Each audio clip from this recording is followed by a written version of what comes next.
जय श्री कृष्णा। राधे राधे भगतजनों, आज हम इंदिरा एकादशी व्रत की कथा सुनेंगे और इसी के साथ एकादशी के महत्व की कथा सुनेंगे, जिसमें एकादशी के महत्व की विवेचना की गई है। इंदिरा एकादशी के उपवास से हमारे नरकगामी पितरों को नरक से मुक्ति मिलती है। इस एकादशी उपवास की कथा के केवल श्रवण मात्र से ही वाजपेयी यज्ञ का फल हमें प्राप्त हो जाता है। आइए भगतजनों, अब इंदिरा एकादशी व्रत की कथा सुनते हैं। अश्विन माह के कृष्ण पक्ष की एकादशी को इंदिरा एकादशी के नाम से जाना जाता है। कुंती पुत्र ने कहा कि हे जनार्दन, हम आपसे वामन एकादशी अर्थात परिवर्तनी एकादशी उपवास की कथा सुनकर अति प्रसन्न हुए। अब आप हमें अश्विन माह के कृष्ण पक्ष की एकादशी का नाम, उसका महात्म्य तथा उसका फल कहें। हम वह सुनने के लिए अति उत्सुक हैं। देवकी नंदन ने कहा कि हे धर्मराज, अश्विन मास के कृष्ण पक्ष की यह एकादशी इंदिरा एकादशी कहलाती है। यह समस्त पापों का समूल नाश कर देती है। इस एकादशी का उपवास करने से नरकगामी पितरों को नरक से मुक्ति मिलती है। इस एकादशी उपवास की कथा के केवल श्रवण मात्र से ही वाजपेयी यज्ञ का फल प्राप्त हो जाता है। पुरातन काल में महिष्मती नगरी में एक अति वीर राजा इंद्रसेन का शासन था। वह राजा पुत्र पौत्र वाला था। उसका राजकोष धन धान्य से परिपूर्ण था। उस राजा ने अपनी वीरता से अपने समस्त शत्रुओं का संहार कर दिया था। एक अवसर पर जब वह अपनी राजसभा में विराजमान था, तब अचानक ही आकाश मार्ग से नारद ऋषि का आगमन हुआ। उन्हें वहां आया देखकर नरेश ने उनको नमन करके उन्हें बैठने के लिए आसन दिया। आसन ग्रहण करने के पश्चात राजा ने ऋषिराज नारद से कहा कि चहूं और मेरे राज्य में शांति है, सब कुशलता पूर्वक है, सब धर्म काज भी शांति पूर्वक संपन्न हो गए हैं। अब आप अपने पधारने का मुझे कारण कहें।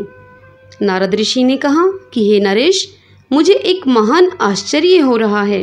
वह आश्चर्य यह है कि जब मैं ब्रह्मलोक से यमलोक में आया, तब मैंने वहां पर यमराज की राज्यसभा में आपके पिताश्री को बैठे हुए देखा। तुम्हारे पिता महान ज्ञानी, दानी और धर्मात्मा व्यक्ति थे। वह अपना एक एकादशी उपवास गलत हो जाने के कारण यमलोक में हैं। आपके पिताश्री ने मुझे यह खबर आपको देने के लिए अनुरोध किया था कि वह अपने किसी दुष्कर्म के परिणाम स्वरूप ही नरक लोक में पड़े हुए हैं, और उन्होंने कहा था कि मैं उनके पुत्र महिष्मती नरेश राजा इंद्रसेन से उनको यमलोक से निकालने के लिए इंदिरा एकादशी का उपवास विधि पूर्वक करके उससे प्राप्त पुण्य को उन्हें अर्थात अपने पिता को अर्पित कर दें। इस प्रकार उनकी यमलोक से मुक्ति हो जाएगी और उन्हें स्वर्ग मिल जाएगा। महाराज इंद्रसेन ने नारद ऋषि से अपने पिता की दुखपूर्ण स्थिति जानकर अत्यंत ही दुखी हुए। अतः वे अपने पिता की यमलोक से मुक्ति के लिए नारद ऋषि से इंदिरा एकादशी उपवास की विधि पूछने लगे। अब तब नारद जी कहने लगे कि हे नरेश, अश्विन माह के कृष्ण पक्ष की एकादशी से दिन पूर्व दशम को प्रातः श्रद्धा भाव से स्नान करके दोपहर के बाद भी स्नान करें। वहां जल से बाहर आकर भक्ति भाव से अपने पितरों का श्राद्ध करो और उस दिन केवल एक ही बार भोजन करो तथा रात्रि को भूमि पर ही सोओ। तत्पश्चात एकादशी के दिन प्रातः दातुन करके स्नान करो। तत्पश्चात श्रद्धा भाव से उपवास शुरू करो और प्रभु से कहो कि आज मैं भूखा ही रहूँगा और कोई भोग भी नहीं करूँगा। भोजन भी कल ही द्वादशी के दिन करूँगा। प्रभु, आप मेरे रक्षक हैं, आप मेरा उपवास पूरा करने में सहायक होंगे। इस प्रकार के व्यवहार के बाद शालिग्राम की मूर्ति को स्थापित करो। तब विद्वान ब्राह्मण को भोजन देकर उन्हें दक्षिणा दो। भोजन का कुछ भाग गऊ को दान में देकर विष्णु जी की धूप दीप नैवेद्य से पूजा करो। रात्रि जागरण तथा गायन और वादन भी करो। तदुपरांत द्वादशी को मौन धारण करके भाई बंधुओं के साथ स्वयं भोजन करो। नारद ऋषि ने कहा कि हे नरेश, इंदिरा एकादशी उपवास करने का यही एक मात्र उपाय है जो कि मैंने तुम्हें बतला दिया है। हे नरेश, अब आप आलस्य को छोड़कर बतलाई गई विधि के अनुसार उपवास करो ताकि तुम्हारे पिता दोष मुक्त हो देवलोक को जाएं। तब नरेश ने भाई बंधुओं के साथ उपरोक्त बतलाई हुई विधि से यह उपवास किया। इस प्रकार नरेश के पिता दोष मुक्त होकर नरक से निकल गए। उस समय आकाश से पुष्पों की वर्षा हुई और राजा के पिता यमलोक से विमान पर आरूढ़ होकर देवलोक को चले गए। राजा इंद्रसेन ने भी इस लोक में इस एकादशी के प्रभाव से अनेक प्रकार के सुखों का उपभोग किया तथा मरणों उपरांत वे भी देवलोक को गए। देवकी नंदन बोले कि हे धर्मराज युधिष्ठिर, मैंने तुम्हें इंदिरा एकादशी उपवास की पूर्ण कथा कह सुनाई है। इस कथा को पढ़ने व सुनने से ही समस्त पाप नष्ट हो जाते हैं और मनुष्य मरणों उपरांत देवलोक को प्राप्त होता है। सब बोलो विष्णु भगवान की जय, लक्ष्मी नारायण भगवान की जय। आइए भगतजनों, अब एकादशी व्रत के महात्म्य की कथा भी सुन लेते हैं। सूत जी बोले कि हे मुनियों, यह तो मैंने दीपदान का महात्म्य कहा, अब आप एकादशी व्रत का महात्म्य सुनिए। एकादशी का व्रत मोक्ष प्रदाता है। एकादशी चाहे शुक्ल पक्ष की हो या फिर कृष्ण पक्ष की, उस दिन अन्न नहीं खाना चाहिए। जो एकादशी को अन्न खाता है वह अपना जीवन नष्ट करता है। एकादशी व्रत के इच्छुक को चाहिए कि दशमी और द्वादशी को भी एक ही समय भोजन करे। एकादशी व्रत का महात्म्य जानने की इच्छा एक बार राजा पृथु ने नारद जी से प्रकट की। तब नारद जी ने उन्हें जो कुछ भी बताया वही मैं तुम्हें बताता हूँ।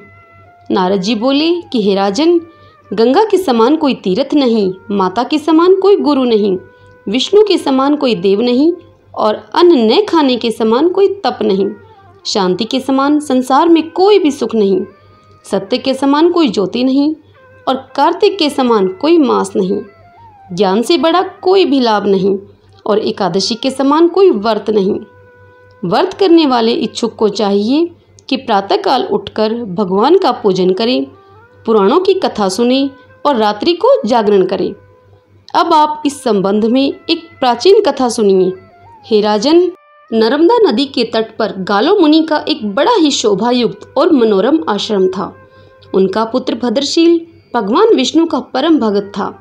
भद्रशील अपने मित्रों के साथ भगवान की मूर्ति बनाकर उनकी पूजा किया करता था।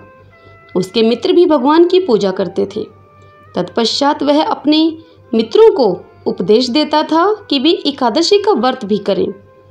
अपने पुत्र के उस चरित्र को देखकर एक बार गालो मुनि ने उससे स्नेहपूर्वक पूछा कि हे पुत्र, तुम हर समय भगवान विष्णु की पूजा अर्चना में लगे रहते हो तथा दूसरों को भी प्रेरित करते हो, यह उपदेश तुम्हें किसने दिया? यह सुनकर भद्रशील ने अपने पिता को नमन किया और श्रद्धायुक्त होकर कहा कि हे पिताश्री, मैं आपको अपने पूर्व जन्म का वृत्तांत बताता हूँ। पूर्व जन्म में मैं चंद्रवंश में धर्मकीर्ति नामक एक राजा था। मैंने दत्तात्रेय जी से शिक्षा ली थी। उस जन्म में मैंने 1000 वर्षों तक शासन किया, किंतु जीवन के उत्तरार्ध में दुर्भाग्यवश मैं बुरी संगत में पड़ गया। वेद मार्ग को छोड़कर मैं पाखंड के मार्ग पर चल पड़ा। मेरा आचरण बिगड़ा तो मेरी प्रजा का आचरण बिगड़ते भी देर नहीं लगी। एक दिन मैं शिकार खेलने के लिए वन में गया। उस दिन मैं भूखा प्यासा रहा। घूमते घूमते मैं नर्मदा नदी के तट पर जा पहुंचा। संयोगवश उस दिन एकादशी की तिथि थी। वहां अनेक वैष्णव भगत भगवान का कीर्तन कर रहे थे। मैं रात भर भूखा प्यासा वहीं पड़ा रहा और कीर्तन सुनता रहा, क्योंकि भूख के कारण तो मुझे नींद नहीं आ रही थी। प्रातः होने पर इधर उनका कीर्तन समाप्त हुआ और उधर मेरे प्राण निकल गए। तत्पश्चात यमदूत मुझे लेकर चित्रगुप्त जी के पास जा पहुँचे। चित्रगुप्त ने कहा कि मैंने बहुत पाप किए हैं, किंतु एकादशी व्रत के बाद चूंकि मेरे प्राण निकले, इस कारण मैं सभी पापों से मुक्त हो गया हूँ। यह सुनकर स्वयं यमराज ने मुझे प्रणाम किया। फिर अपने दूतों को बताया कि एकादशी का व्रत करते हुए जिसके भी प्राण निकले हों वह स्वर्ग का अधिकारी होता है। जो कोई अनजाने में भी एकादशी का व्रत करता है उसके सभी पाप नष्ट हो जाते हैं। इसके बाद हे पिताश्री, मुझे एक सुंदर विमान में बिठाकर स्वर्ग भेज दिया गया और इसके बाद हजारों वर्षों तक मैं इंद्रलोक और विष्णुलोक में निवास करने के बाद मैंने अब आपके यहाँ पर जन्म लिया है। तब नारद जी बोले कि हे राजन, एकादशी व्रत की महिमा अपार है। जो भी श्रद्धा भक्ति से इस कथा को पढ़ता है, सुनता है और दूसरों को सुनाता है उसके सभी पाप नष्ट हो जाते हैं और सब प्रकार का सुख भोगकर वह प्राणी अंतकाल में बैकुंठ का अधिकारी होता है। श्रीमन नारायण नारायण हरि हरि, भजमन नारायण नारायण हरि हरि। सब बोलो विष्णु भगवान की जय, लक्ष्मी नारायण भगवान की जय। ओम नमो भगवते वासुदेवाय। भगतजनों, यदि आपको यह एकादशी व्रत की कथा और एकादशी व्रत का महात्म्य पसंद आया है सुनना, तो आप इस वीडियो को लाइक करें और इसे शेयर करें, क्योंकि ज्ञान बांटने से बढ़ता है। और यदि आप चैनल पर नए आए हैं तो इसे सब्सक्राइब कीजिए, बेल आइकन के बटन को भी प्रेस कर लीजिएगा, जिससे कि आपको मेरे आने वाले वीडियोस की नोटिफिकेशन सबसे पहले मिल सके। जय श्री कृष्णा, राधे राधे।